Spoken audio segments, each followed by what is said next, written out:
about mothers being you and yours and mine, angel. Okay, and I picked this Meng Jiao's poem about You Ziyin, which I'm quite sure everybody knew this one, and it's also about the mother. And the last time we talked about a lot of things, and so I want to mention something about Greek deities, Greek mythology 里面的 deities， 就是希腊神话里面的神哈。这个 myth 是传说的，可是我们就把它讲成神话，因为它专门讲的是这些 Greek gods in the mythology, and some of the planets were named after them. And Glockenspiel was the little bells that together, lots of bells, made into a musical instrument. And in the big church, they often play those songs just using these bells. And it is called the Glockenspiel or a carillon. We'll talk about that later. And if I have time, we'll talk about motherhood and the feminism, but probably these are two big subjects, very, very huge. So I probably would not go into feminism too much, if at all. First of all, I want to show you this 李白春思哈。烟草碧如丝，秦桑低绿枝。当君怀归日，是妾断肠时。春风不相识，何事入罗帷？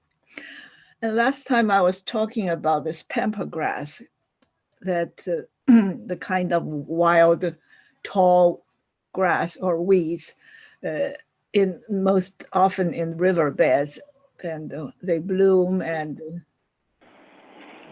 bear seed in the fall. So to us, in growing up in Taiwan, we would see lots of such tall grasses in all the riverbeds, such as Dajiaxi or Zhuoshuixi and the rivers like that. And I said this kind of grass is usually called reed, R-E-E-D, 就是芦苇的意思. However, those varieties that came from South or Central America, especially like Argentina, where this name came from, they are called the pampas grass, because they are very pretty, and the nurseries, 就是这里的这些卖植物的店铺哈，叫做 nurseries. Nursery 在一般人的家里面呢，你的 nursery 就是一个小孩的玩的房间，或者是a room in your house where you have a crib or children's bed and the toys, and you can change diapers and so on in that room. It's called a nursery.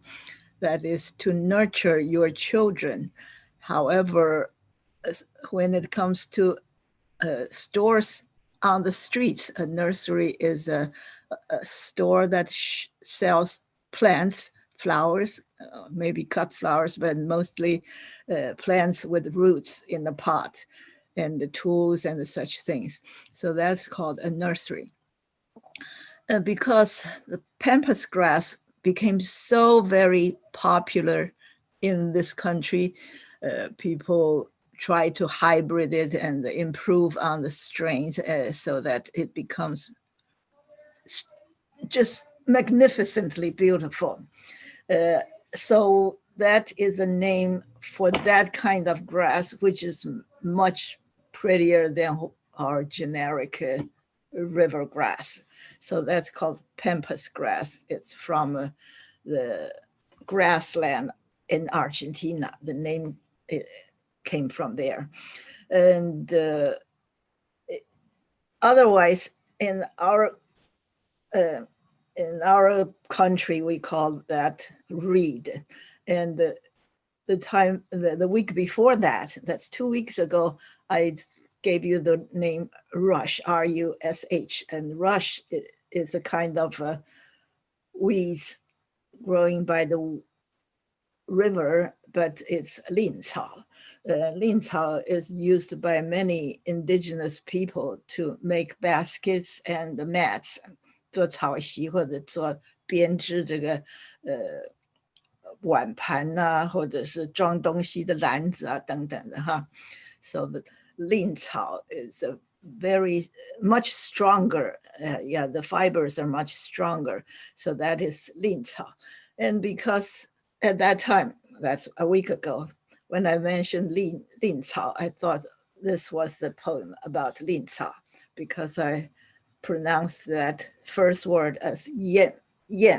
So I said 令草, but it's not. It is 燕's the 燕. However, I read about it. It is 燕国的燕. You know, in the ancient times, there is a province called Yan and Qin. Ha. When it comes to Yan, we would pronounce it Yan instead of Yan. Ha.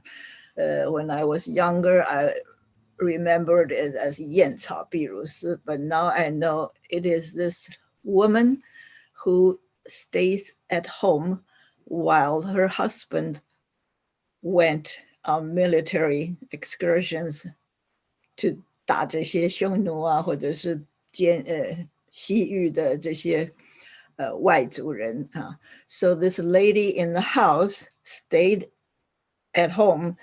She would imagine that her husband, this is springtime, her husband could be in Yan, he could be in Qin, and she imagined that the trees and the other vegetation in those countries or in those provinces where there could be Yan 的草或者是秦的桑, and her husband would be there looking at whatever's out there growing, and this lady at home would imagine all these different countries that the husband went on military expeditions at. So she would be thinking of her husband. So this is 春思, 就是 a wife hoping that her husband is safe and sound and would come back someday. So this is a very simple poem with only 6 lines. And she thought about the trees and grasses. Sang is mulberry tree. And these are in another place. 当君怀归日，是妾断肠时. That is, she's just about dead, thinking about longing and waiting for her husband. And she thought, when you thought about it's about time to come home, that's when my heart is broken. Okay, 断肠的时候哈。春风不相识，何事入罗帷? That's because she was at home and there was no one else. Well, maybe there were other people, but they don't count as far as her husband goes. He has to be here for the wife to feel happy or comfortable or safe. So she would be hoping that every time she turns around, she was hoping that the husband would be home. So she saw the curtain or the drapery. Draperies are 比较 thicker and heavier curtains. And the light curtains, you usually have curtains in your bathroom or kitchen, but in your living room, you would have draperies that preferably they would block out noise and light. That's called the drapery. Let me write this down. So you have curtain, which we learned earlier, but now we have draperies. Draperies. Okay, so this would be a curtain. S. Okay. Let me change it to English so it would be a different font. So she was curious when the drapery was moving by the wind or a breeze, and she was wondering whether maybe her husband was home. And then she realized it was only the wind or the breeze. Breeze 是比较 light 的风，所以在屋子里呢，多半是 breeze. So she said to the spring breeze, "What's the matter with you? I don't know you. Why did you come to my home?" Well, this doorway could even be her bedroom, the bed or the curtain, or even the drape. How do you say, the awnings on her bed? Some of the beds has fabric hanging around it. So she was annoyed when the spring breeze came and somehow disturbed the drapery in her house, making her nervous because she thought it was her husband, but it was not. Okay, so that's one thing I want to throw in there. Then we start to do the vocabulary from last week. First, we have authoritarian, which is 形容词 It's about a 专制的政权. This is an authoritarian government or a regime. Regime is 政权 Another word for it is autocracy. 也是专制的意思，可是 but it's a noun 是个名词。And another word we can use is a dictatorship. Dictator 是指这个专制的人这个 ruler who is a dictator. And 这个政权就变成一个 dictatorship. When we say regime is just a form of government or just the government. However, it has a negative connotation. Connotation 是一种含义 A word has a negative connotation. 就是说，虽然它是讲政权，可是你说一个国家的政权是 regime， 而不是说 government 的话，你的意思就是有一点看不起，或者说有一点把它归类于一个 authoritarian regime 的意思，这个叫做 a negative connotation. 平常我们讲话说 your comment seems to have a negative connotation in it. The next word you don't ever have to learn. Yeah, just forget about it. But it's a word that was in my chart and I've never seen that word before. That's why I need to mention what it means. But don't learn about it, okay? It is between democracy and authoritarian regime. This half this way, half that way. So it's not a democratic government, and it's not really an authoritarian regime, but it's halfway in between. So its formal official translation is called 无支配体制, which I've never heard of either in Chinese, but that is the word for this 半民主 Then on this chart, or charts, actually, it was on this map of Nazi Germany concentration camp. I told you about this little box on the map, which is called legend. A legend we usually know as a legendary hero or the folk legend. These are 传说，而多半是有一个 positive connotation 就是说这个故事呢讲的是一个伟大的人或者是一个好的人。These kind of story are called legend. 我们叫做民间的传说，或者是说民间故事。可是是more often than not, it's about somebody we like. However, here we use the word legend to represent the box on the map or a chart that explains to you what those icons on the map are. So this is called the legend. So I'm going to show you some pictures. This was a picture with the word anocracy on it. And I was amazed to see the changes over the years from 1816 to now, how many people live under what kind of regime. So the green area is democracy, and it's just exploded exponentially. Okay, maybe someday I will tell you about exponential.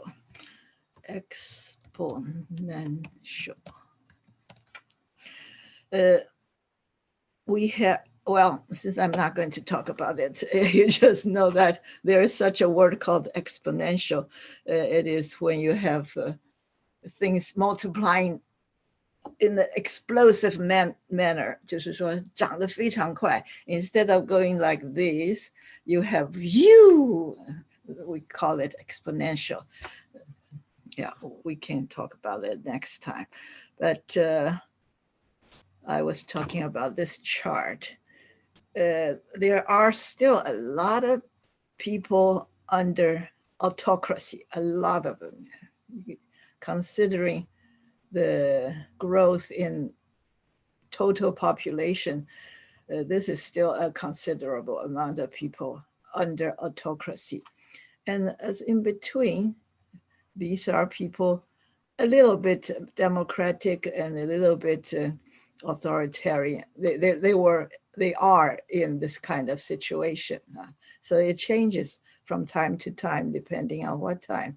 This is a strange period of time. Yeah, the first half of last century.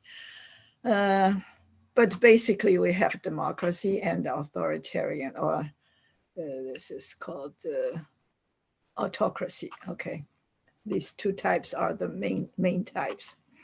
And here we have, so nowadays, do you still know a lot of countries under colonization? Here is a little bit, the blue part, or blue purplish part. There was a lot of people under colonization, mostly under UK, Spain, France, and Germany. But after World War II, many of these countries declared independence. So there are very little here. Yeah, hardly any on this chart right now. Yes, there are. According to this one website, it says there are 61 colonies or territories in the world. However, this website, I think it's called Quora, it only says 6 countries are the bosses, are the powers that occupy these 6, did I say 6? 8 countries, okay. 8 major countries that controls the 61 colonies. So these countries are the, the usual suspect. You have United States, if you go reverse direction, you have United States and the United Kingdom, and you have France, Norway, Denmark, the Netherlands, New Zealand, and Australia. These two, Australia and New Zealand, they used to be colonies of the British Empire. However, because there are many small islands around them with indigenous people, so they just took all these islands over, so they became the colonial boss now. Even though they were only a few years ago, they were the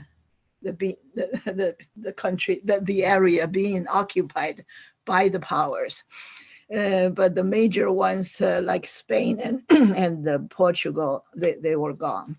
But you still have Denmark, like Greenland belongs to Denmark, and Faroe Islands, yeah. And the Netherlands, you have some places in Indonesia that were still belonging to Netherlands, I think. France has 16 of them. That's because they have a lot of them. They used to have a great deal, a lot more colonies, but now they have the islands in the Pacific and the islands in the Caribbean. these are what remains of the French colony. But if you go back 100 years, France is a big colonial boss. New Zealand, Norway, UK, and the United States. United States is now considered a huge power in the world, having their military bases just about everywhere in the world. That is a kind of colonialism, okay? For example, they have a large presence in Japan, Korea, and the Philippines. But many of these countries are trying to create a distance between themselves and the United States. Like the Philippines, they told the United States to go away, and all those bases are now owned by their own government. I have this map of 1945 with all these colonies on the map. So at one glance, you know Africa is where it counted. Lots and lots of African countries were colonies. However, now they all declared independence, usually around 1964. But India was earlier. They declared independence in 1947. Here is another map about current military presence around the world in 2007. And the major places are in dark blue, bright blue colors. That's United States, of course, and all these places in the Middle East and in Europe. And those are where battles would come around from time to time. And here, after 1990, they established these bases in the former Soviet Union territories. So these are there because they want to watch the Soviet, the Russian. Russia, do you call that a Republic of Russia? I guess not. It's just Russia and its confederated states, because these countries all became independent. And these are, I'm sure they are here because they want to watch out for China.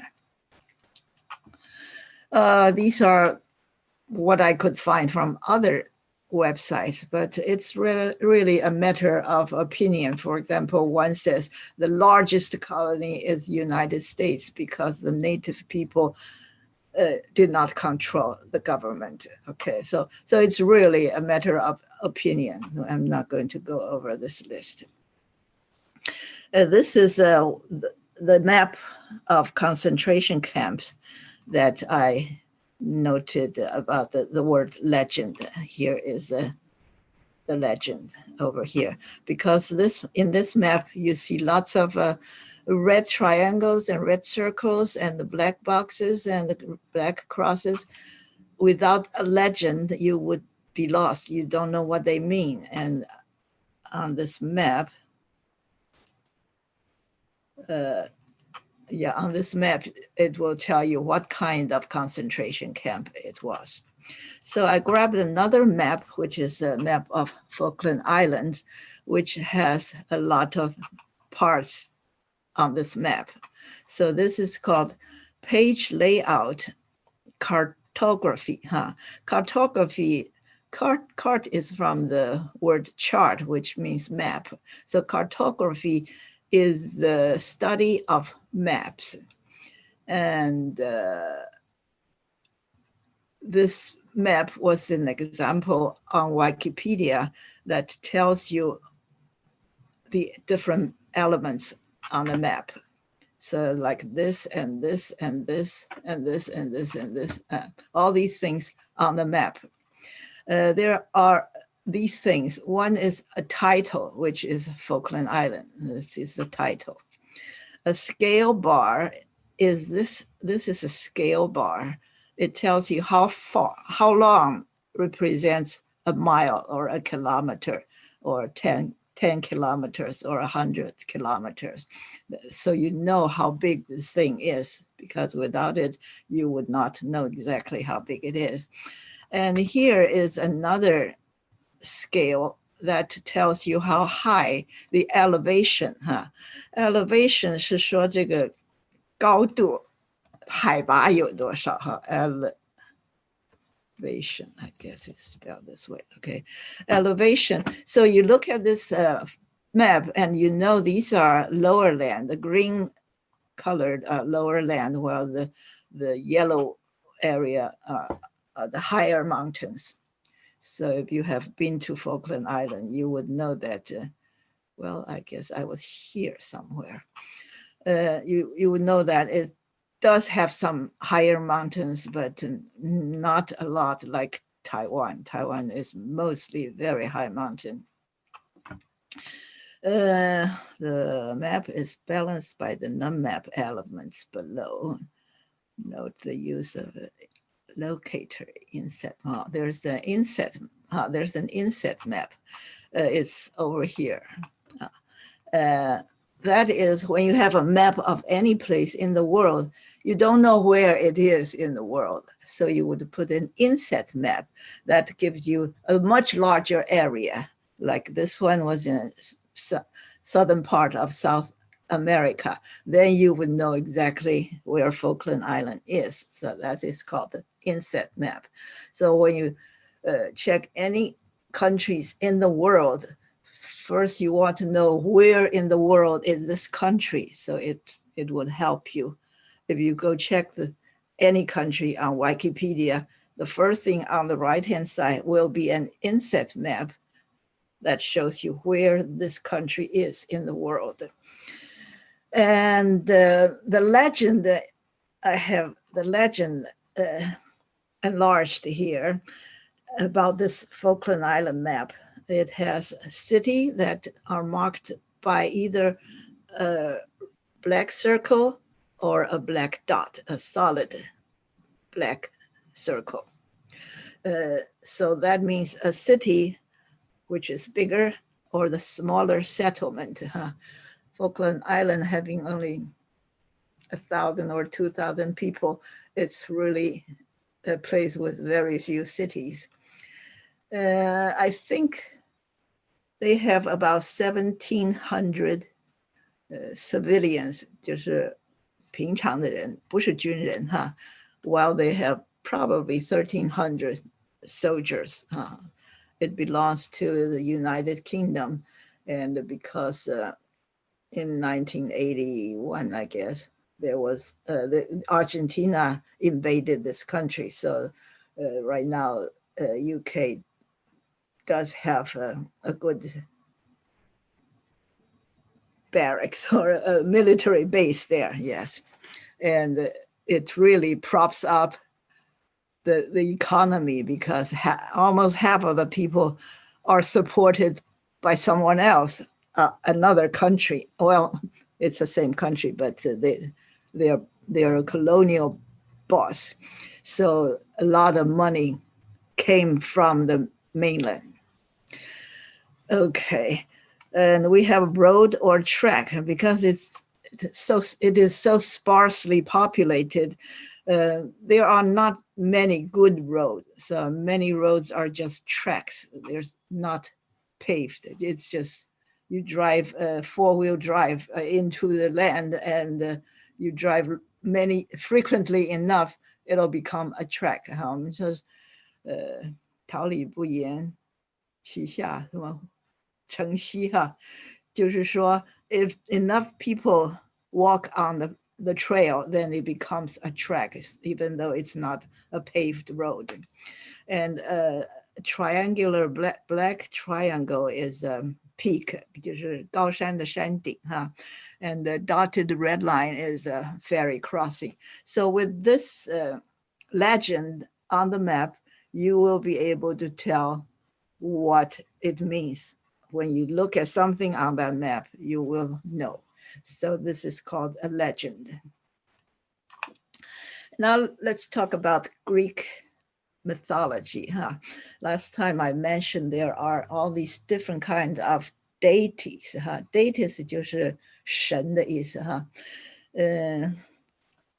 In Christian Latin words, when people sing Christian songs, not Christian songs, I would say Latin hymns. When you sing those hymns in Latin word, you would say Deu, D-E-O, which means God, Deu, Deo or Deu. And that word can also be found in French and the German languages. So deities in Greek mythology, there are these different kinds.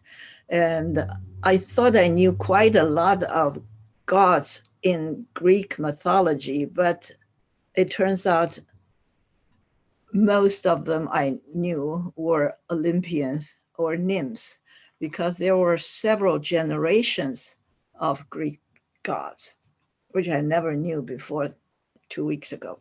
So I'd like to let you know about the different generations of Greek mythology gods. And the first is primordial Greek gods, 我们叫希腊原始神哈。In many civilizations, there were gods and there were legends. There were stories about the creation. The creation in our civilization, we had 盘古开天地. In the beginning, there's no day and night. There's no land or water or air. It's all a primordial mess. And just in all the civilization in the beginning, it was that. And it's probably true. Even scientists right now admit that in the beginning, the earth was a mess. You could not tell anything. And after a long time, it started to settle. And as the Bible would tell you, God says, let there be light, and there was light. So in the Greek mythology, they have similar stories like this. So in the beginning, it was chaos, okay? Here we have, in the beginning, it was chaos. Chaos 就是混乱的意思哈。Now after chaos, you had primordial gods and goddesses. These are, I think there are 8 of them. They are called Gaia, Uranus, and so on and so forth. These, we rarely hear about them because they were the first generation of the Greek gods and the goddesses. And 2 of them that we heard more of are Gaia and Uranus. And the Gaia is the goddess of nature, and the Uranus is the heavenly god, 天上的神. Gaia 是地面的神.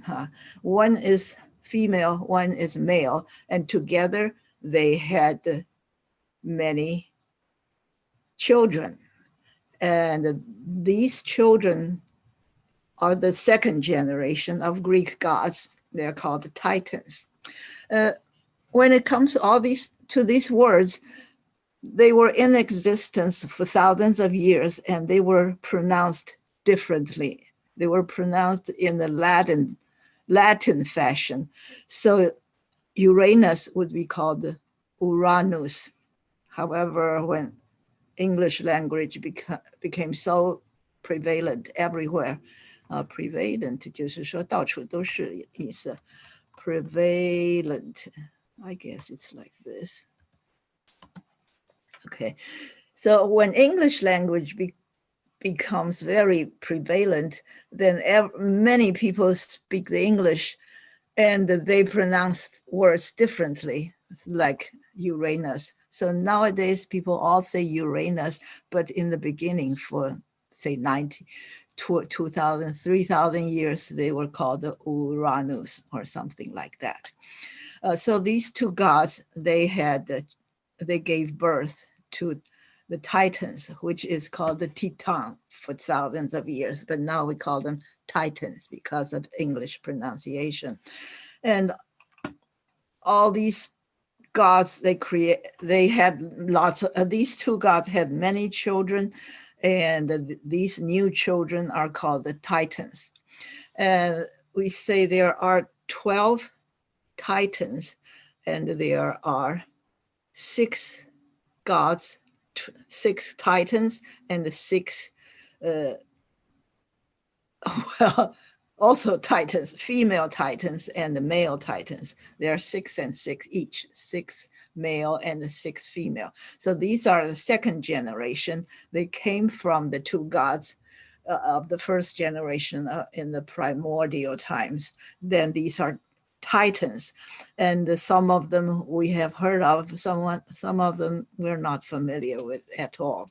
But these are the second generation, of whom Uranus and Gaia had many, many children. And these children were the third generation Greek gods, and they were called the Olympians because they revolted and overthrew the Titans. It's called the Clash of the Titans. There's a movie called The Clash of the Titans, which is the warring of the gods. 很多的 gods 在一起打仗，打了很久以后 at last all the Titans were defeated, leaving all the Olympian gods and goddess. They are the third generation.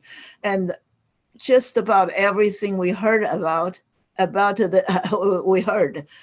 these gods were Olympian gods. So all this page are the gods, and many, many more. They are Olympian gods of the Greek mythology, which you probably have heard a few of. So we say that there are 12 Olympian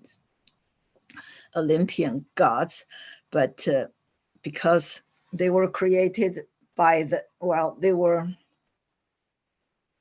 narrated, or it came from the Greek mythology, so they all have Greek names. However, when Rome came around, they became Roman Empire, so big and huge. They had no culture, no civilization of their own, except they are great engineers, builders, and warriors. So they took all these things from the Greek mythology, Greek literature, Greek tragedies, everything, sculptures and the paintings and the potteries, all these were from Greece, and they just took it over. And in the case of the mythology, they changed the names of the gods. So here I'm giving you different names. You may be familiar about one, not the other, or you are not familiar with the Greek name, but you are familiar with the Roman name. So we have these gods. Most of them we have heard of, some of them maybe not so much. But these are all the gods we heard about. They lived on Mount Olympus. 希腊的一个高山叫做 Mount Olympus. And they are called the Olympian gods. All the previous gods, primordial and the Titans, they were gone. They were overthrown. They were no longer here. So we only have Olympians now.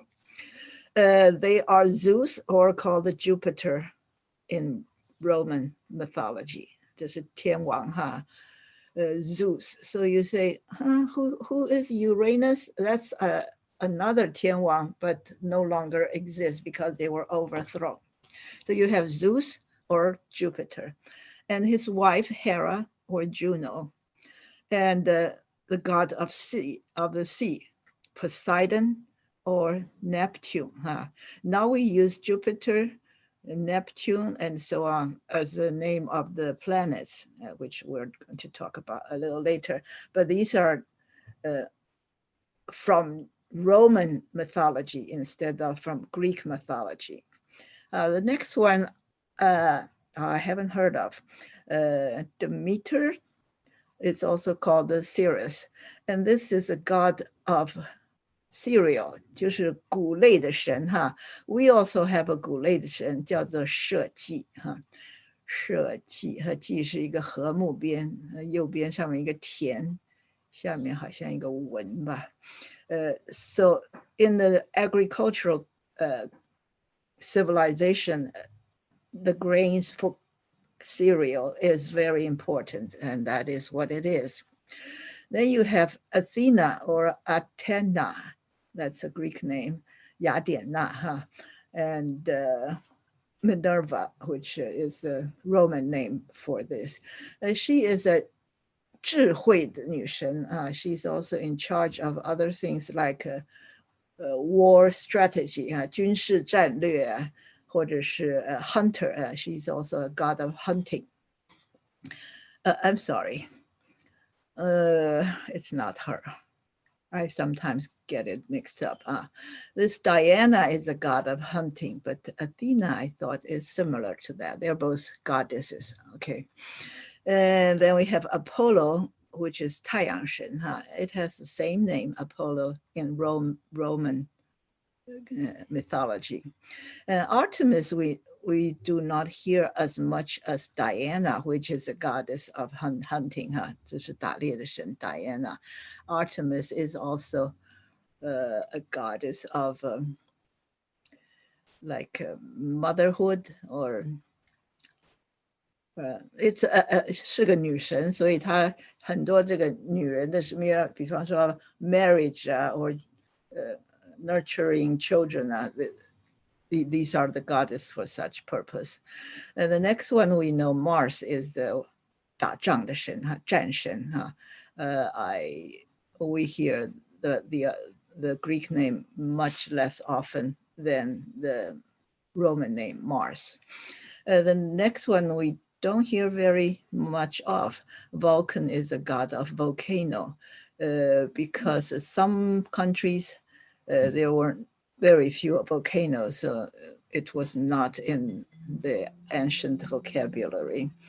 But Venus or Aphrodite is the god of love.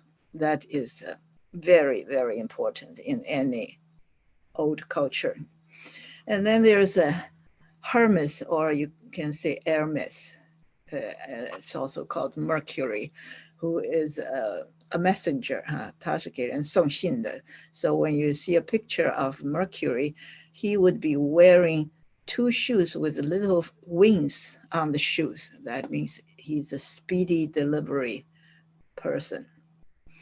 So these are the 12 Olympian gods. There are first level. Okay, I have not finished. Then there's the last one. Some people think Vesta, which is the goddess of virgin, is the 12th one. And on the other hand, some people think Bacchus, which is the god of wine and festivity and things like that. That's a god, that's a Roman name. They think that is a 12th. So there's a different of opinion regarding which one is also one of the 12th.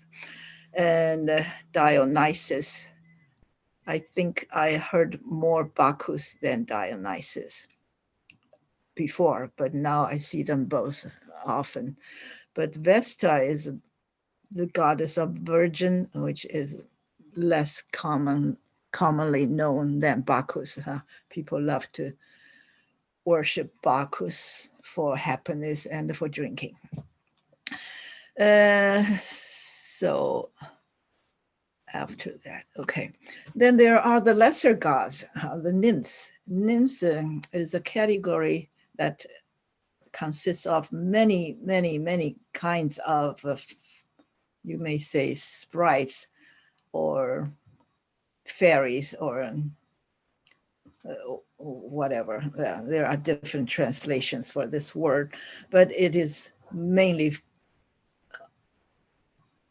there are lesser gods, so they are not immortal, not necessarily immortal. 就是他们有时候是会死的, but live much longer than human before they die. So these are, if I may call them half gods, but they are generally speaking young and beautiful women. So you know that in the ancient culture, people would think men are more powerful and more important and in a higher class. So they created a class called the nymph for all these pretty young women. And they were not immortal and they have less power, but there are plenty. There are lots of them around. They are often regarded as personification of nature here, 就是把它变成人格化、拟人化你，你就是怎么说，假的而不是真的nature 它有时候是山川，有时候是动物植物，有时候就是跟 nature 有关，而不是管人间事的人的仙女they are divided into various broad subgroups such as fresh water 淡水的仙女tree nymphs and sea nymphs and mountain nymphs. Yeah, there are lots of them, and there are, you can find them in many other civilizations as well. Yeah, people's imaginations are quite similar across the civilizations. A lot of classical works like literature and the sculpture and painting are about the nymphs. Then we come to this word proto-Renaissance. When we talked about high Renaissance, it was 最高潮的文艺复兴. So if we add the proto as a prefix, here's the word prefix, 就是加在前面的字头. The prefix proto means first. So if you put it in the front, it can mean the early stage or even before that. There are many words with this prefix on it, and the most common one is prototype, especially nowadays when you have lots of inventors, 就是发明家, the inventors would be working at home, usually not hired by anybody. They would work in the garage of their parents, and they create some kind of new things never seen before. And this thing would be called a prototype. 就是说, it's not manufactured in any factory, but there's only one or two that the inventor invented as a model to show other people what this invention can do. And if enough people like it and want to buy it, then they can hire people and set up factory and machinery to churn out lots of product. But in the beginning, there was only one prototype. So when you say proto-Renaissance, it is not in the height of the 文艺复兴. It is before that, in the very beginning, the proto-Renaissance period, where Giotto was one of the famous painters. Nowadays, you look at Giotto's paintings, you would say, not very good, because it's not so real, because there was not much science in what he sees, how each muscle is located where, and how this house should be all coming from one point in the distance, and so on and so forth. But in the early stage of Renaissance, the proto-Renaissance period, no one painted better than Giotto. He was very, very respected. Then we talk about the planets. Planet is the one word that we Chinese have difficulty using it, because all the planets to us were stars. We only have the word star about planets. Planets are those heavenly bodies that circle around the stars. So they are not stars themselves. In the solar system, we only have one star, which is the sun. There is one sun. The word solar comes from the sun, because in many languages, sol or sole or SOL or SOLE, and words like that means that's the sun. So solar is an adjective that comes from the word sun. In the solar system, we have 8 planets. We often say 金木水火土, however, they were not in that order.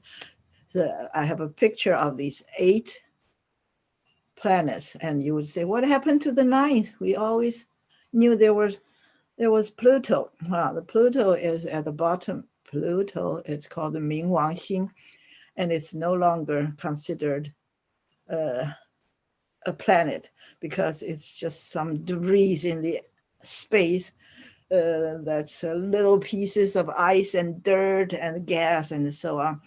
People finally decided to kick him out of the planets. So right now we have 8 solar planets. And the reason that Pluto became one of the planets was because there was a very rich person. He loves this very much. So he paid a lot of money to lobby for Pluto to become one of the planets. So eventually he succeeded. But after a while, all the scientists said, nah, we don't want it. So it is no longer a planet. The first 4 planets that are closest to the sun are called the terrestrial planets. They have solid ground. 它们是你可以站在上面，有土有地的哈。这个 terrestrial 哈 from the word territory. Terrestrial is 有土地的意思哈。So you have Mercury, Venus, Earth, and Mars. These are the first 3 planets: 水星、金星、地球、火星。And I think they call it Mercury because it was very fast. It was close to the sun, so the time it took Mercury to go around the sun was very short. I don't know how short, but it's like 26 days or something. It's much shorter than the rest. Then the next one is called Venus because it's shiny like gold. Well, in China, we call it 金星 because it is 非常的亮 because it's very close to the sun. And then there's Earth. The Earth is called the Goldilocks planet because it's not too hot and not too cold. Have you heard of the fairy tale called Goldilocks? There was a little girl with curly hair, so her name is Goldilocks, and she went into the forest and went into the house of the mama bear, papa bear, and the baby bear. And everything she tried, it was either too big or too small or too hot or too cold or whatever. But then she found the perfect one for her, the perfect bed and the perfect porridge or oatmeal. So that's a perfect, not too much either way. So that's a Goldilocks condition. The astronomers would use this word to describe a place where that is just right, not too much either way. So the Earth is the planet with the Goldilocks condition. And Mars is farther away and the ground is less solid, but it's still considered terrestrial. and it is red. You can see it is red. That's why they think it's where the god of war resided. So Mars is 战神, huh? And the next 4 are called giant planets. They were much, much bigger than the first 4, and they were either gas or ice. Huh? The first 2, Jupiter, which is the god, the main god in Roman mythology, Jupiter, 天王, huh? Or Saturn. Saturn is 土星, huh? And these 2 are made of gas, while Uranus, which is the Greek god in a primordial god, is called Uranus, huh? And Neptune is the Roman god of the sea, 海王星 Neptune. 海王星跟天王星, they are made of ice. They are very huge because they spin, so you can see lines across. And with the Saturn, it has a ring. You can see a big ring. It's because it has several moons across it, and the small little debris. Let me write debris there. Debris 就是一些渣子，在这个太空里面有好多的渣子哈。比方说after a hurricane 或者 typhoon, you go to this walk in the city and you see lots of debris littered on the street, 就是有很多很多那个风吹下来掉了的渣子，也许是tree branches, some maybe not, some are things from people's home. Especially when you have a tornado, then the damage is so huge that there's a lot of debris on everywhere. Okay, and so we were talking about Saturn has a ring, huh? But later on we discovered that other planets also have rings, but they were not so obvious from a distance. Actually, you know, a person called Galileo Galilei, 就是伽利略哈, he invented the telescope, 他发明了这个望远镜。这个望远镜叫做 telescope because it can be pushed together or pull apart, 这个可以伸长的这种叫做 telescoping. And when he invented that, he used his telescope and looked at Saturn, and he could see a ring around Saturn.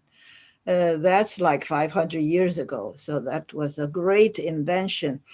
And it really takes human science a huge step forward because you could see so much in the sky with a telescope.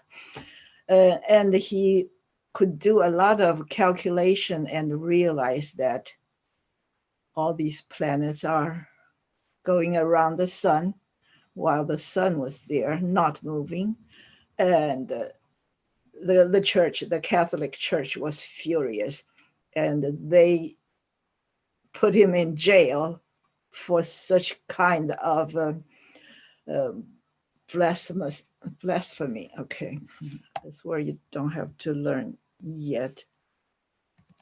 Blasphemy, I think that's the word. Yeah, 就是说读神的反对神的言论哈。这个伽利略呢 he spoke about the sun being the center of the world while the earth is only circling around the sun. This is hugely against the doctrine of the religion, of their religion. Okay, so it's called blasphemy.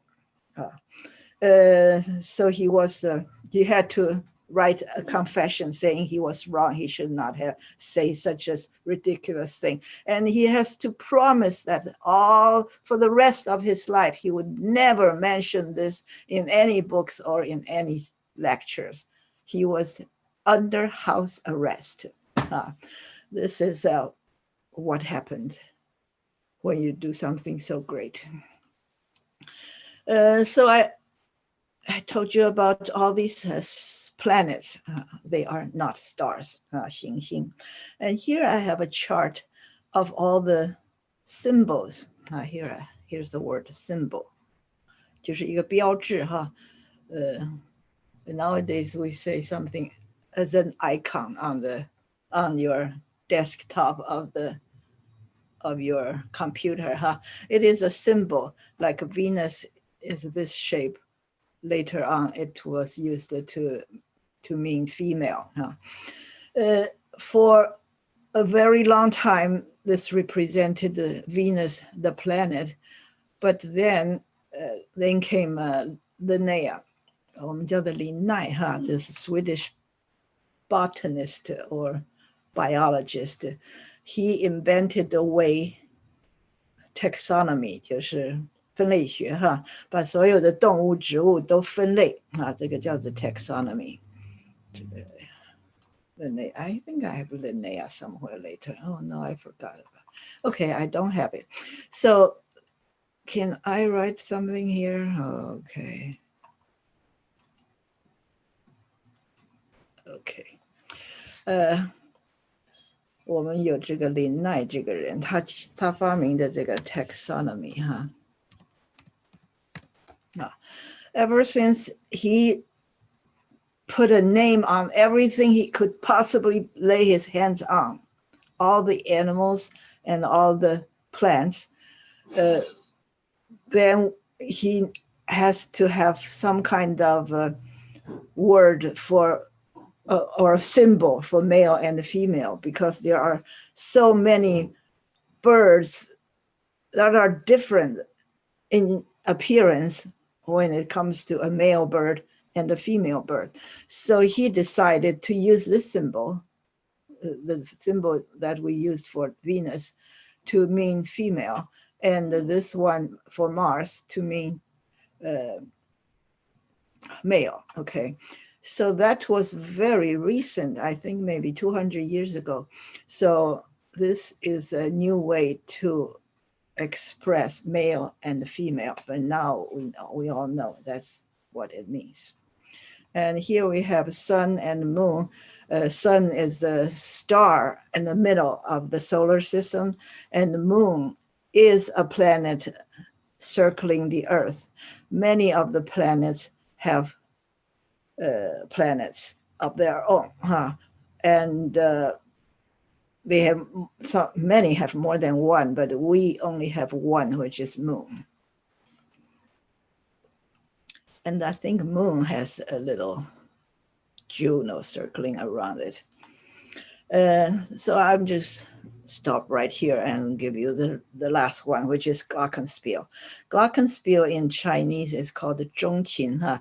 If you check the dictionary, it will show you this zhongqin, which is an instrument, a musical instrument, often in the band, a band in the parade, like 我们在英语中的时候就有一个 band, and one of us, a member of this band, would be playing this Glockenspiel. Sometimes it's called the xylophone.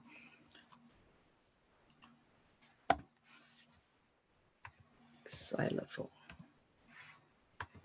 Gee, I don't know if I spelled it right. Okay, there's an X in the front. Xylophone, okay.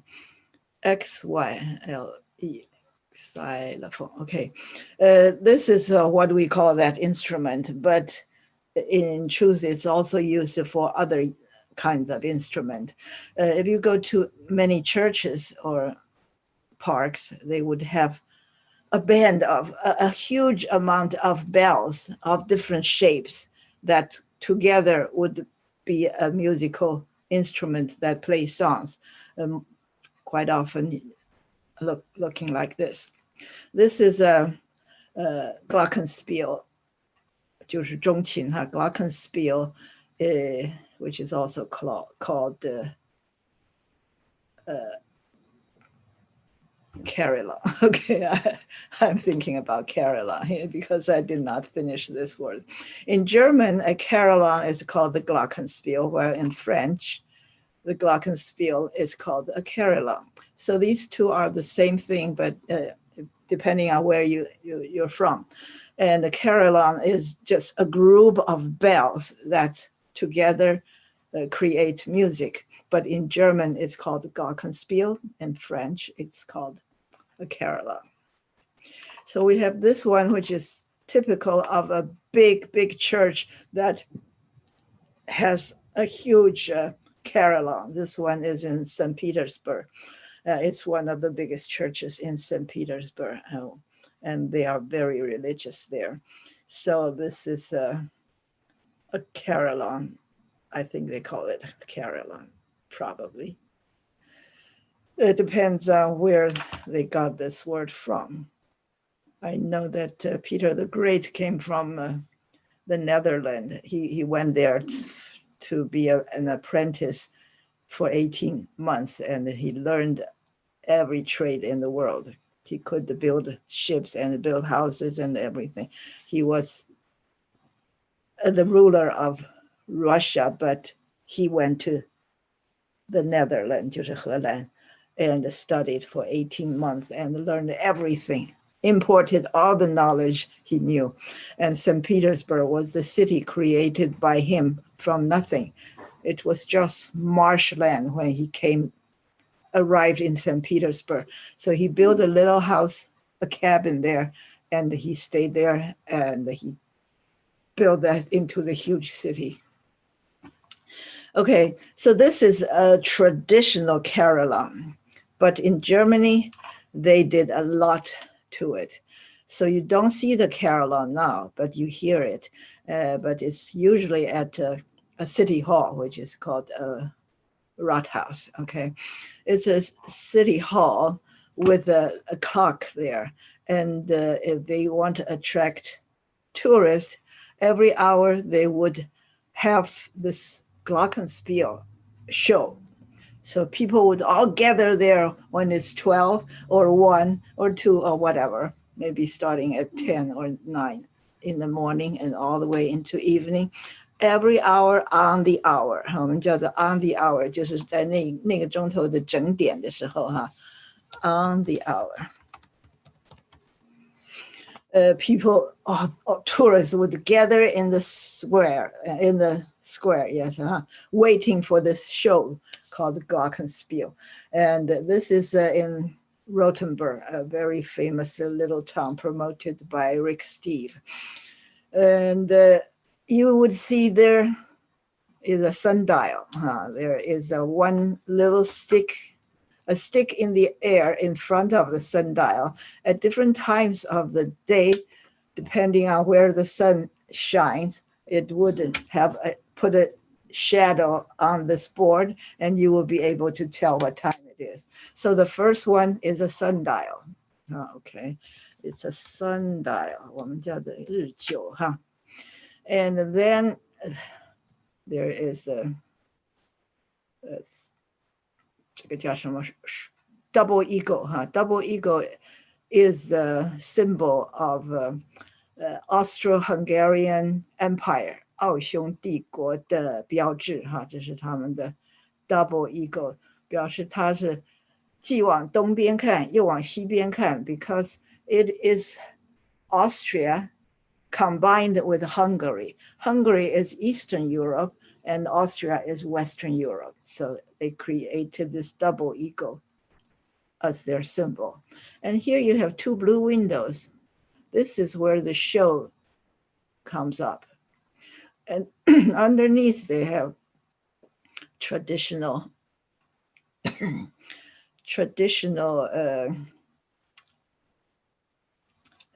clock, okay? This one you can see there are more than 24 hours. I don't know how that works. Excuse me.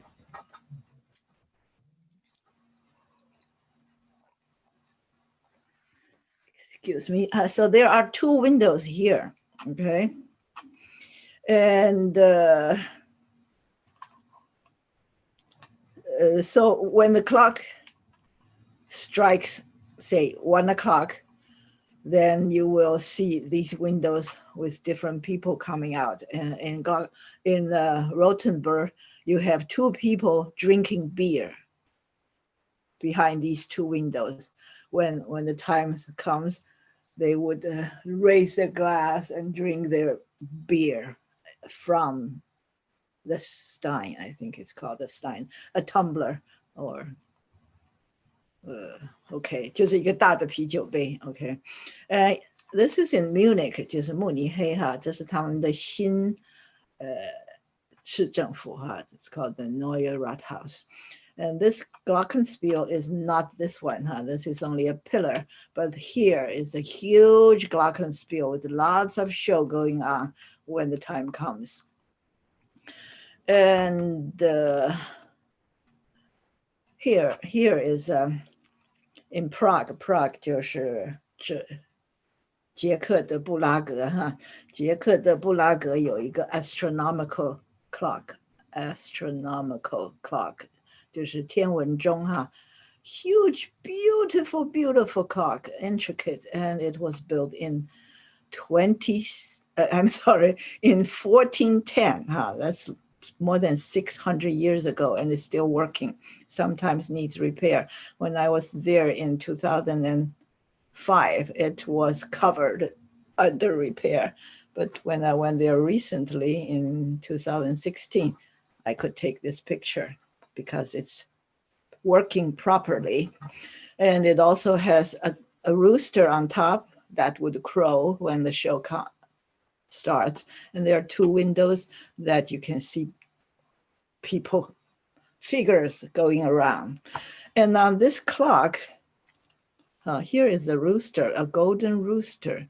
And these are the windows that shows the 12 disciples, 耶稣的12个门徒, they were on a circle. They were turning around. So you would see one after another. I don't know how many circles they make at each round. But what is wonderful is this astronomical clock, which I could not begin to describe to you because I don't know anything about it. I have copied all the explanation, but I don't know. I can't understand it. So you could see the tide, you could see the moon, you could see the constellation. 所有的星星啊什么的, you can see all that on this clock. I can't imagine how you could see that, but that's what it says. So it's very good, huh? And here's a rooster. It would crow kikariki when time comes. And this is one apostle, apostle 或者说 disciple 是一个信徒哈，那12个信徒，因为他们is in a class by themselves, so they're called apostle. And you would wonder what these are, the little spikes underneath the window and the windowsill and so on and so forth. Those are the little things to prevent pigeons from staying there and poop. Okay? 鸽子如果飞来这里就不会停在那里 because it's awfully difficult for a pigeon to land there. And many buildings and the statues have the problem of having too much pigeon poops, 鸽子的粪便. So if you want to take care of something very precious, you would put this on it. And some rich family would have this all over their roofs and the windowsills and so on and so forth. Now we're going to sing the song, Angels. And I don't know how I can sing it if I cannot see the share. Okay, let me stop the share here. Okay. Here I have, where is my, oh my God. Am I here? Okay. I can't find it because I lost it. Okay, okay, I found it. Can you see this? Yes. Okay.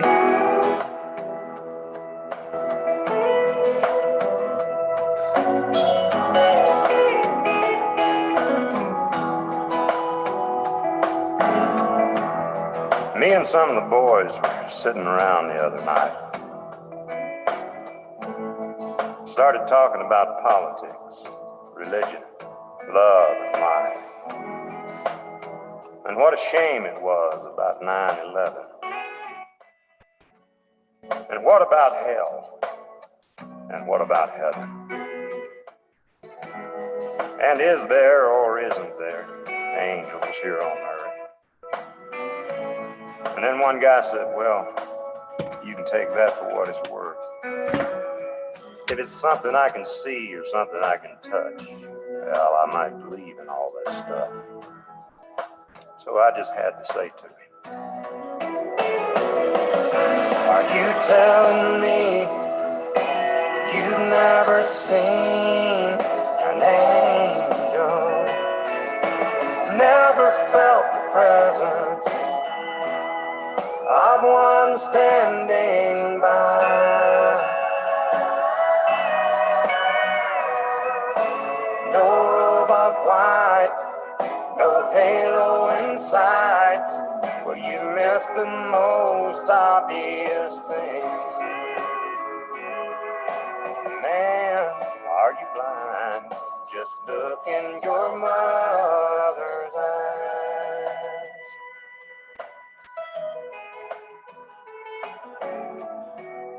And then I said, who went through the pain and smiled through the tears on the day of your birth? She counted your fingers, toes. Thank God you were whole. Son, you ought to know who loved you first. That's right. And who always came running every time you cried out.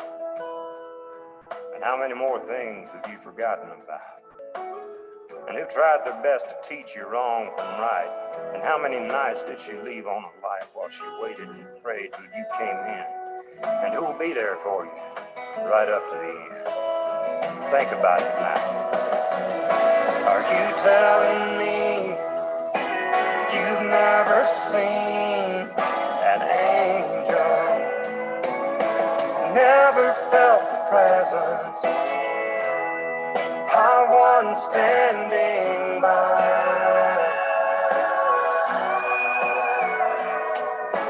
No robe of white, no halo in sight. Well, you missed the most obvious thing. Oh man, are you blind? Just look in your mother's eyes. Oh man, are you blind? Just look in your mother's eyes.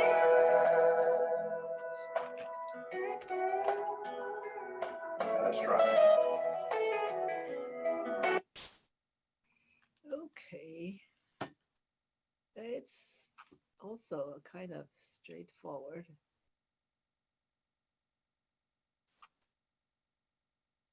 We have this one.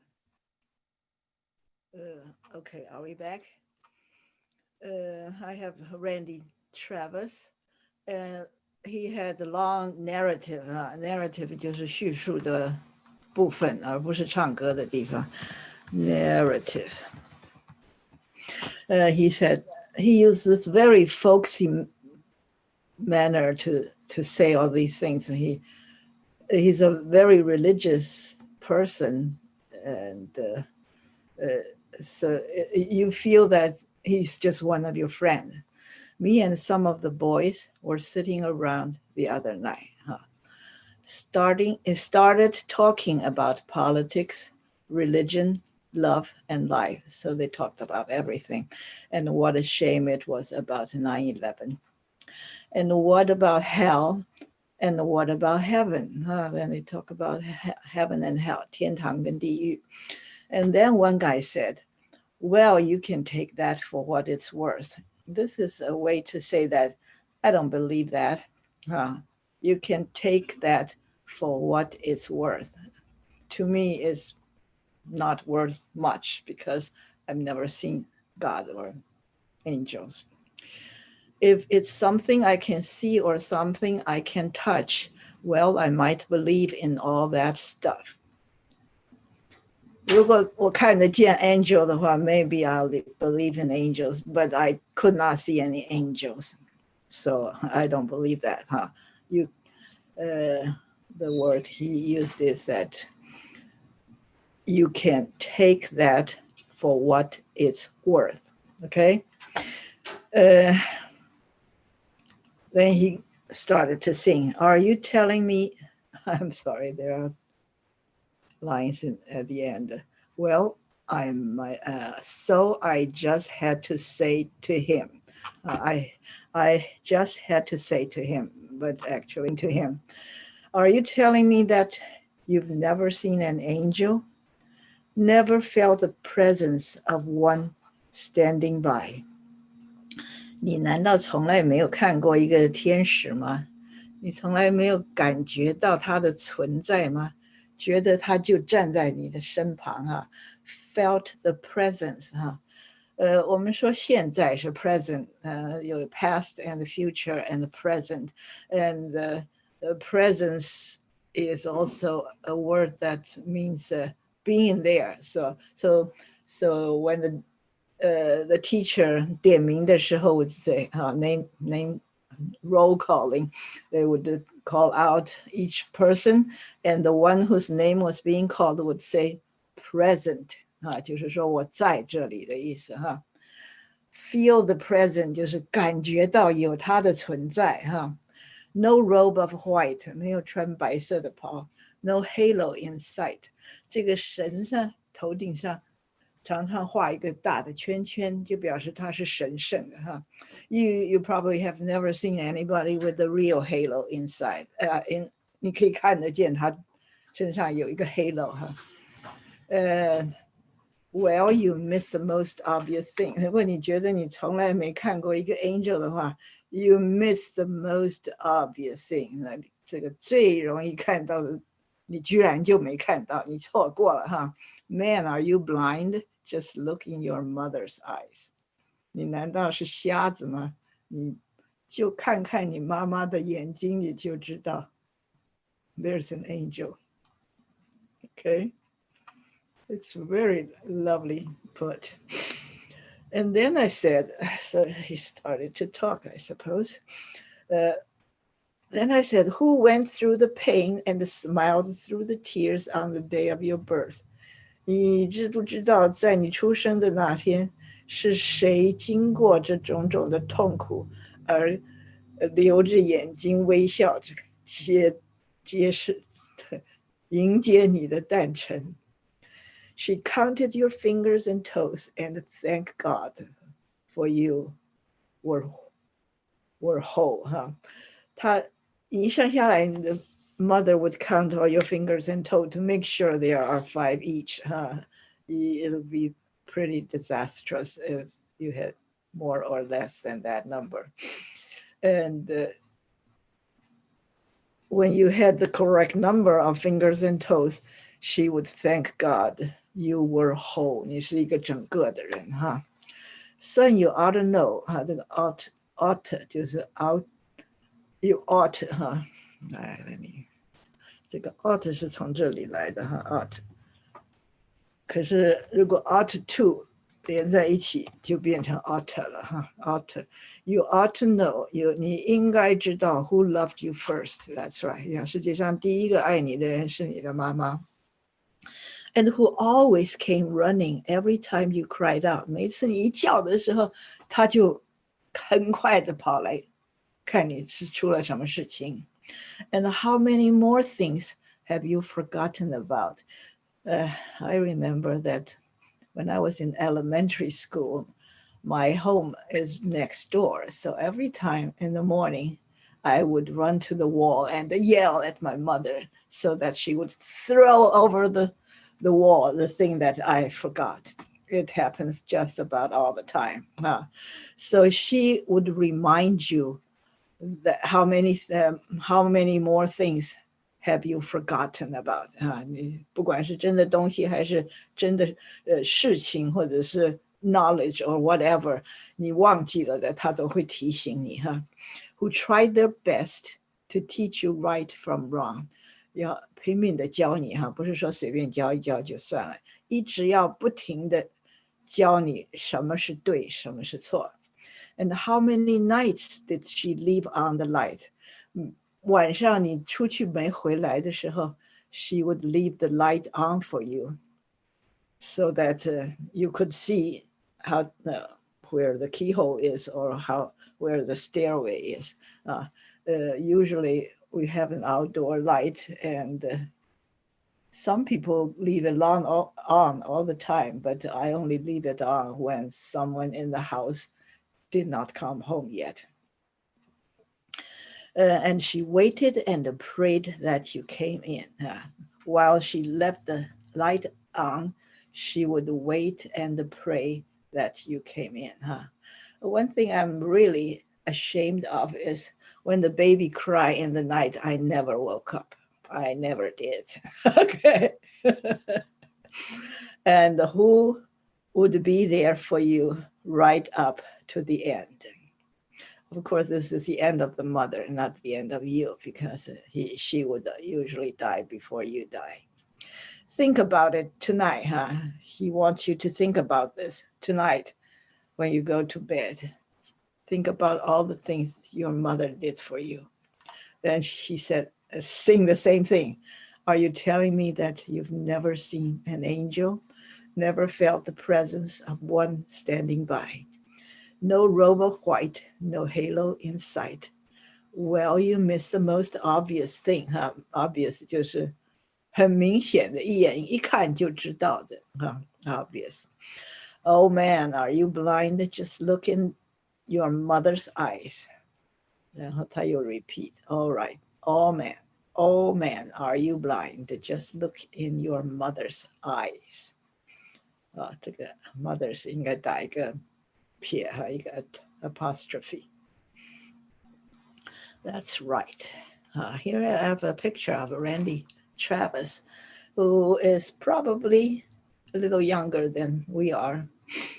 He was born in 1959. He's a country and the gospel singer. Country music 是美国的南方的 country.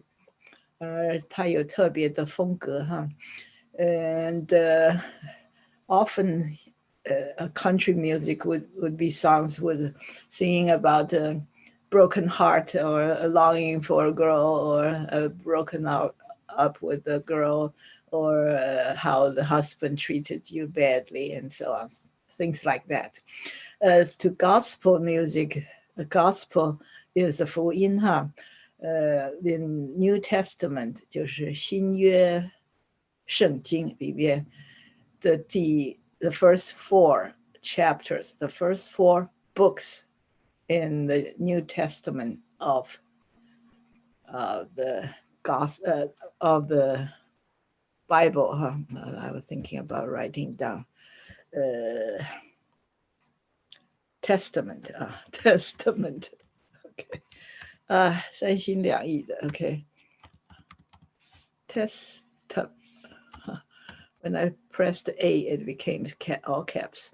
Testament 就是 New Testament 就是新约 Old Testament 就是旧约哈 Testament 就是 some kind of declaration 就是比较重要的宣布的意思 and these are the New Testament and the first chapters are or called books in the Bible are the Gospels. 我们叫做四福音书 and the writers, the authors of this Gospel books are Matthew, Mark, John, and Luke or Lucas. So a singer is often a country music and a gospel music singer because people are more religious in the South and they're more conservative and have more conservative values. He's also, in addition to a singer, he's a songwriter. And apparently that song was probably written by himself.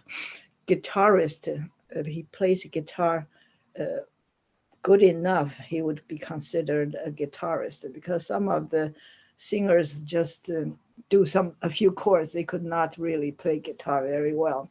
And then later on, he became actors in the movie and in TV, and become an active until he became incapacitated by a stroke in 2013. So 7 years ago, he had a stroke. So he was not able to do things that he used to be able to do, like touring, singing, having concerts, and so on. But he's still active. He's quite remarkable in his accomplishment. He has recorded 20 albums. 一个歌集常常有正面反面，一共就有 maybe 10 or 20 songs on the studio album. And he has charted more than 50 singles on the Billboard Hot Country Songs, 就是这个 Billboard 我们叫做钱柜杂志的最卖的最多的唱片它有50个单曲的唱片都进入这个 Hot Country Songs 的 chart. 其中有16 reached number 1. So he is a really popular singer. He did some movie roles, and he appeared in a few television series, mostly religious ones, like Touched by an Angel. Since he had his stroke, which severely 就是很严重的可以说就像 seriously limited his singing and speaking ability. He has released archival recordings. 他没有做新的歌或者唱新的歌，可是他以前录过的东西，他有把它整理出来 and became archival recordings. And he made the limited public appearances. 很少在公众场所出现, but he still made a few. He had won a lot of awards. Grammy Awards is a recording industry award, but he is mostly a country music singer, so he won a lot of country music awards. All these awards, the Dove Awards, is probably a Christian award. Okay, I hope I don't get this. Okay. And he has a star on the Hollywood Walk of Fame. 这条街上呢就有很多的大猩猩 stars, a lot of stars. And there was a star named after him, and he was supposed to have been there when it first was unveiled. And he was there with wet cement to put down his handprints and the footprints there. And in 2016, he was inducted into the Country Music Hall of Fame. We came to contact with this term quite often nowadays. This has a pretty long history, not necessarily in the music, not country music, but it's a hall of fame of famous people like scientists, musicians, and painters. All these people who are famous would be respected and collected in a hall of fame. Traditionally, it started in Europe. So it could be a hall of fame, a wall of fame, or a walk of fame.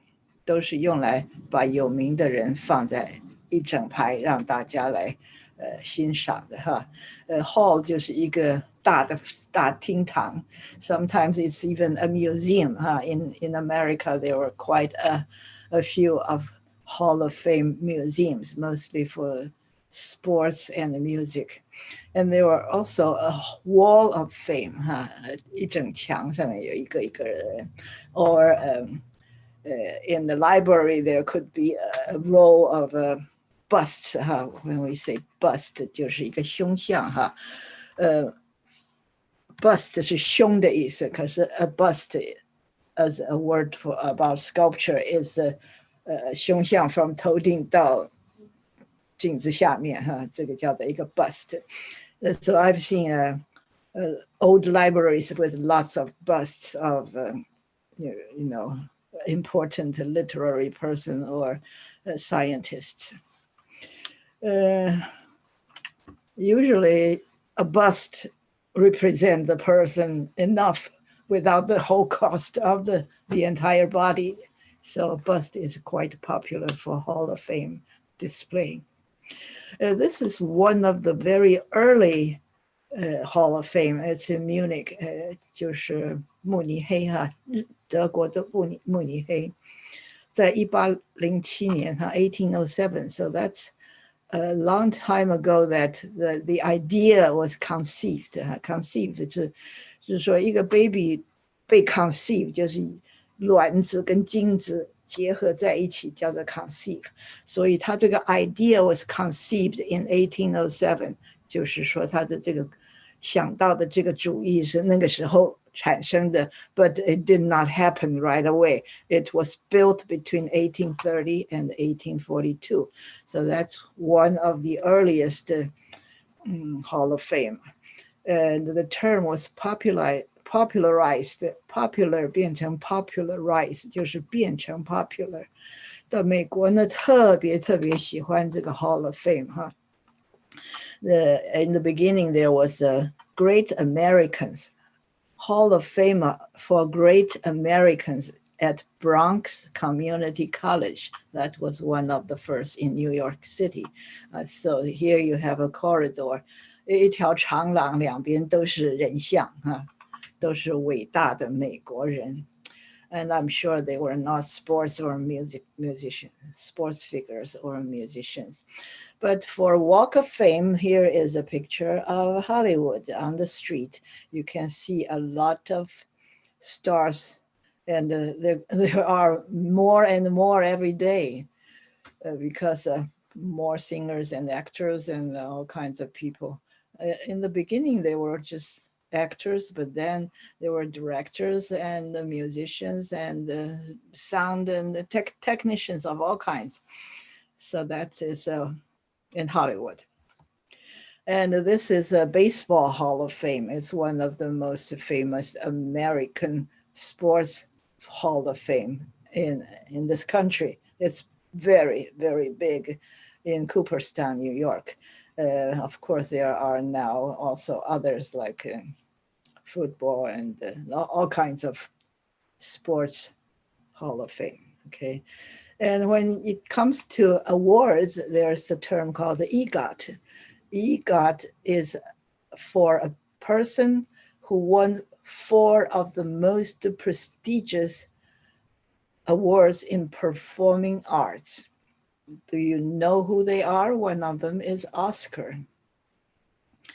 So E is Emmy, and the G is Grammy, and T is Tony. And some people would win 1 or more from each category. These are called the EGOT. Then we come to this Chinese poem by Meng Jiao, 游子吟哈，是慈母手中线，游子身上衣，临行密密缝，意恐迟迟归。谁言寸草心，报得三春晖。I have a feeling that poets who wrote a lot of poems would occasionally write one with only 6 lines. It's not the traditional 4 lines or 8 lines. So it's just a very informal one that would express their feeling.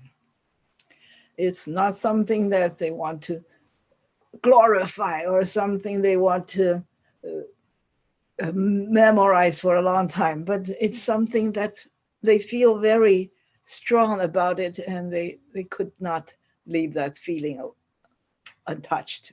So here we have Meng Jiao talking about his mother, because he was going to travel away from home. So he's called a 游子, huh? And the mother would be there trying to make some clothing for him so that he would not be cold, or he would have something presentable. Of course, at that time, there was no sewing machine. So every stitch was done by his mother. So he really feel the love in that garment that the mother made. A garment is another word for clothes. Garment. Somehow the garment industry chose the word garment to represent their industry. 所有的那些缝衣服的出产成衣啊，或者是这个纺织厂啊，或者是整个的还有广告啊，这些他们有一个 garment industry 哈，在纽约市里面大概是 7th Avenue 叫做 garment industry， 这个字就是表示是穿的衣服的意思哈。And we all knew this poem and could sing it well.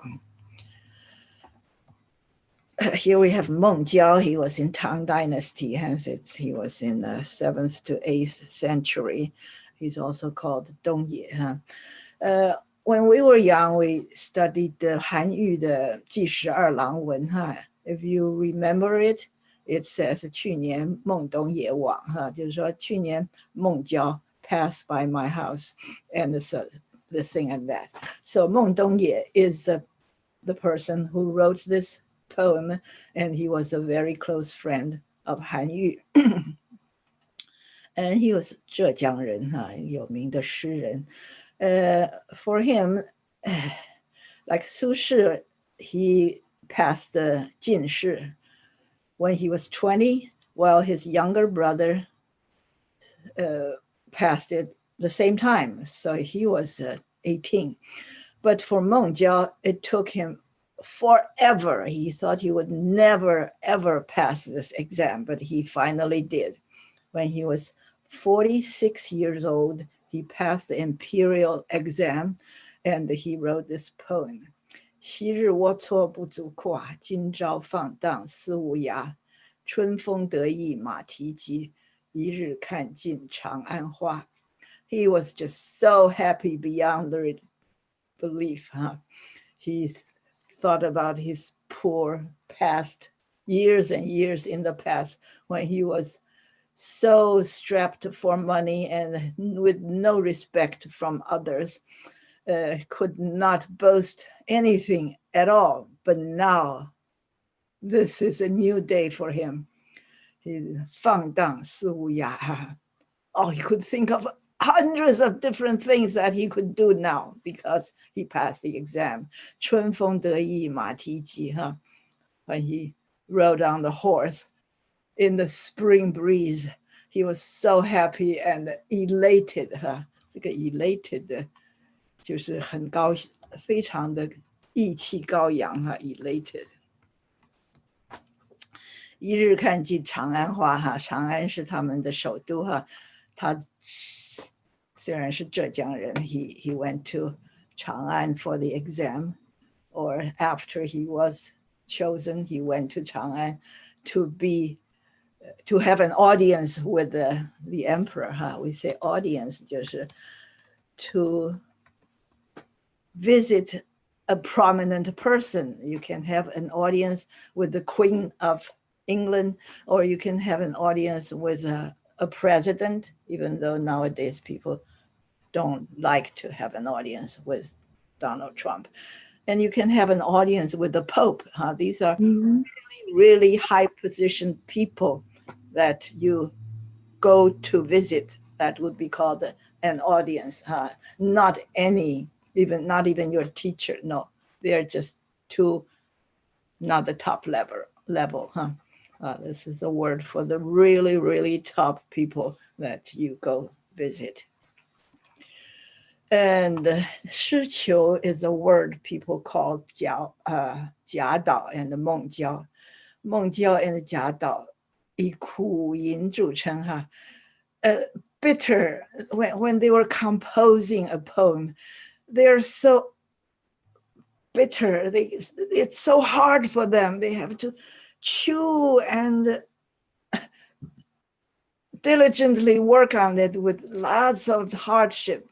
So they are called 诗求, huh? It's a word with negative connotation because people think when you write a poem, it should come naturally. If you are good at it, it is so easy to write one. You don't have to work so hard. So they laugh at these two people for being the prison of poetry.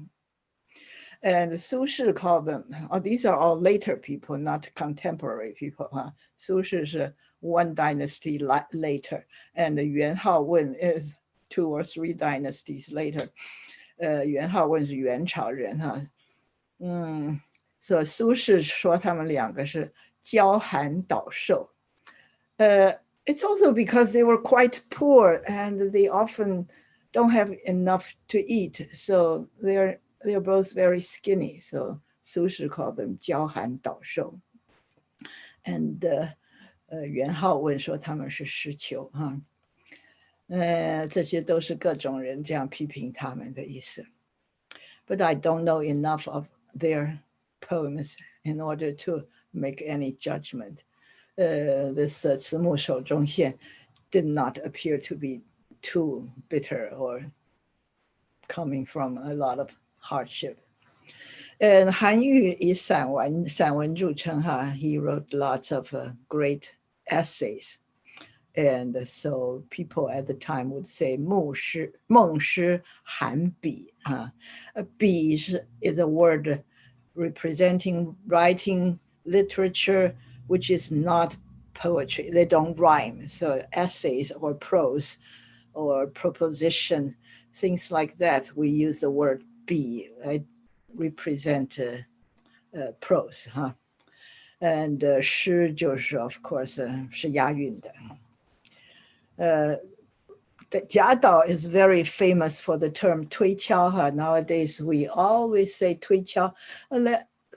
This thing we need to 推敲一下. We need to consider it carefully because other people easily could write a poem. But for 贾岛, it's very hard to decide which word to use. So he went to the capital one day and was riding on a donkey. And he wrote the lines, 鸟宿池边树，僧敲月下门。就是鸟 in the evening, 鸟 rested or perched on the tree by the lake or a pond or a pool. And a monk, under the bright moonlight, a monk approached a temple and knocked on the door under the moonlight. And he said, maybe 敲 is not good. 推 is better. It's more compatible with this very quiet surroundings. But 敲 would wake up the people who are reading. A reader's mind would be awakened by the word 敲. So he would push or knock. And he was on this donkey, push and knock and knock and push. And the people passing by were looking at him very curiously, did not know what he was talking about. At that time, Han Yu, the same Han Yu who later became a friend of his, Han Yu was Jing Zhaoying. He was the mayor of the capital, which is Chang'an, which is 长安 是不是就叫做西安 OK 叫西安 OK and he had this convoy I put the word convoy at the bottom. He was the mayor, so he had a motorcade, except that there was no car If Trump goes out, there's a motorcade When he had COVID-19, he was in the motorcade 就是 he was in a black car with lots of motorcycles in front and behind, and many other cars too. That's called a motorcade. But in Han Yu's time, there was no car. So he was riding probably in a carriage or in a sedan, 或者是一个或者是一个马车，或者是一个轿子哈。And this convoy 就是他的这些人马哈，有 carriage 也有 horse riders，变成一大队哈，我们叫做一个 convoy。贾岛 did not notice there was a convoy passing by, so until he saw the third part of it, maybe the beginning, he saw some people riding on the horse, and until there was the really big carriage he saw, and the people, he was in the middle of this convoy, so people, these officials or the staff or these people surrounding the entourage, 一个重要的人，他附近的这一群人呢，就叫做 entourage。这些 entourage 就把他这个驴子推到这个韩愈的前面哈，把他推到左右拥至引哈，这个引就是这个 mayor 哈，because it's the biggest city in the country, so it's probably a 直辖市, even though at that time there's no such a name, huh? It's the biggest city, and he was the mayor. So 贾岛就 explained to him about 敲 and the 推, and they just stopped there and talked to each other for a long time until Han Yu decided 玉 is this 敲 is a better word. So from then on, they became 不一之交. Because Han Yu is a very high positioned official, while Jia Dao was only there to take the exam. So he was a 布衣, 就是穿布衣服的人, 就是说 ordinary citizen. He has no official position. 他们就变成布衣之交, 就是韩愈的朋友是一个布衣的意思. Okay. Here I have a picture that I took in, I think I put on the next picture, which is 2018. In my class, I started to show pictures of pictures I took during my trips, and I would put the year on it so that you know that's a picture from my trips, and I took them myself. This is when I was in Kunshan with my sisters and brothers and brother-in-law, and we went to visit our uncle on the maternal side. Here I have the word called maternal. I would write it here then. We have two words for maternal and paternal.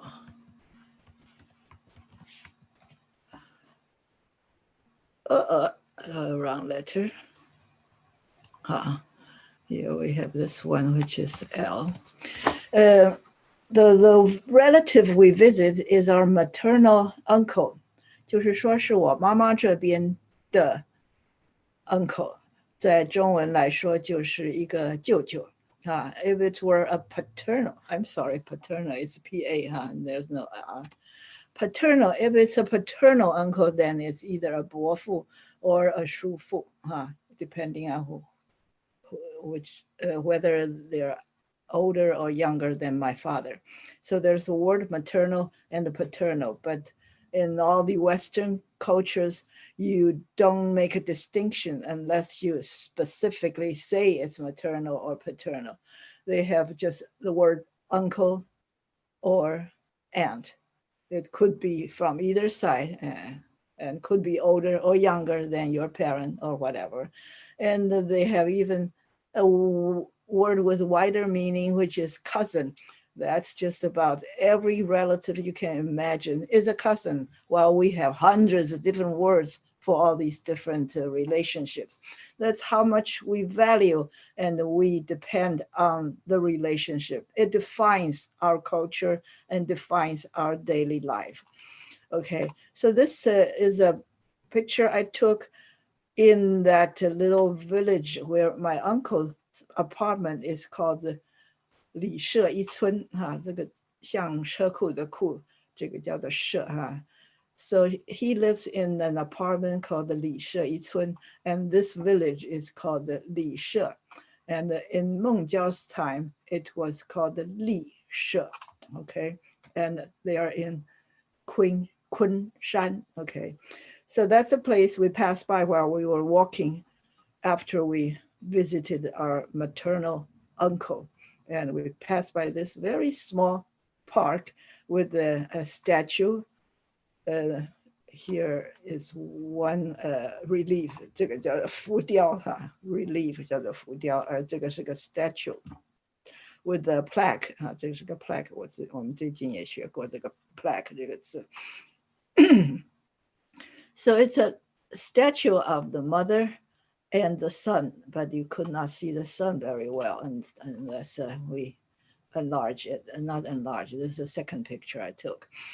Here's a mother who's working on the sewing while he was there trying to write a poem. And okay, so that's what we saw, and I was quite happy to see this little statue. So I want to talk about motherhood, but it's very complicated and full of information. I decided I would just show you some charts, some statistical charts that would show you a lot of things about what the statistics mean. Here we have a term called the TFR, that's total fertility rate. That is, in every 1,000 of the population, how many new births in 1 year. Here is the actual map with the legend here. It tells you what the colors mean. Countries by, this is by crude birth rate. That okay, total every 1,000 people birth rate in Western countries. Okay, it's not just Western countries. Okay, you can see that in the so-called Western countries and much of South America and lots of the northern countries. They are all blue or deeper blue because the birth rate is very, very low. Of 1,000 people, probably less than 8 new births a year, or at most maybe 17, from 0 to 17. These are light blue and dark blue.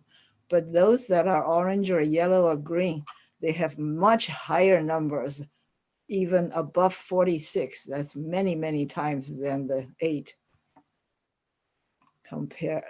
by comparison. So lots of countries have very few births, while in Africa, they have lots and lots of new births. Of course, there are many, many reasons, and they are also related. Here's another chart of countries by fertility rate. Fertility rate is how many births per woman. Okay, some women don't have children, but some have 1 or 2 or 3 or 4, 5, 6, 7, or 46. So you average that out, and the country with a low birth rate are blue, in blue colors, and then in green colors, there are more, between a little less than two children per woman to 2.5. Then the yellow one, and then above, that would be more than 3, all the way even more than 8. So some of the countries, the women have many, many more children than women in these blue or even green colored countries. That's very interesting, And now we have unmarried women, percentage of birth given by unmarried women. In 1980, Iceland and Sweden were number 1. They have 40% of women giving birth that year, 40%, while Japan only 1%. However, things did change a great deal. In 2007, this would become 60 or something, 55 and so on and so forth. But in Japan, there's still only 2%, even though it doubled, but it's only 2% of a married mother. So the culture is played such a large part in the way, the acceptance of a married mother. You look at America here, we have in 1980, there were 18% of children born to a married mother. Now it's 40%. So it's almost as many as those that were born under wedlock, in wedlock. I was going to say something, but there were too many charts. I'll just write it down myself. The word wedlock 就是在婚姻的枷锁之下所生的小孩，就叫做children born in wedlock. That is a very interesting chart to me. And these are, of course, related to maternal mortality and childbirth mortality. 死亡率非常重要的影响到the mortality of the mother and the baby influence the birth rate tremendously. When the mother, only 2 mothers die in 2 or 3 mothers die in 1,000 births, that's a relatively tolerable thing to accept. However, if there are, oh my God, 1,000, okay, it must be from a population of a larger number I did not write down. So at any rate, you can see the proportion, the difference in 1,001. It's a very high proportion of mothers who die due to childbirth. So when the mother dies, they still want to have one child after another because they want to have children. That is a horrible thing. And here we have a chart of infant mortality. The baby died under age 1 in 2018. You have all these colors, and the darker green would be a very low infant mortality. So you can see that Canada has a lot less infant mortality than America. Compared to Canada, America is between 5 and 10%, while, oh, okay, so that is a percent. No, it's not a percent. I was thinking about this 1,000. Okay, this is about percentage. Oh, wow. Anyway, so you have all these countries that are relatively safe for childbirth, while in these countries, baby die all the time. A lot of baby die. Yeah, even if you don't know much about how this statistic works, as I apparently did not know too much about it, you would know that by comparison, there's a huge difference depending on where you live. You are thinking about having a child is entirely different from someone else who live in a different country. And this really influenced the future population of the country. Okay, I think I'll just stop here because it's past time already. Does anybody have anything to say? Yeah, I just want to say the maternal mortality rate is per 10,000. Yeah, I thought so. Yeah, it should be. Not 10,000. Yeah, I know. Yeah. 3,000. 100,000 per death. Per. Deaths per 100,000. Like 17 or 30 or 1,000. Oh, okay. That's per 100. 100,000. Yeah. Oh, okay. So, okay, it's much, it does make much more sense. Yes. I don't think there would be 1,000 among 1,000 births. Okay. Thank you very much. And that is my sister, Annie. Okay. Anything else? Thank you very much. Okay. Yeah, I saw some new people. Welcome.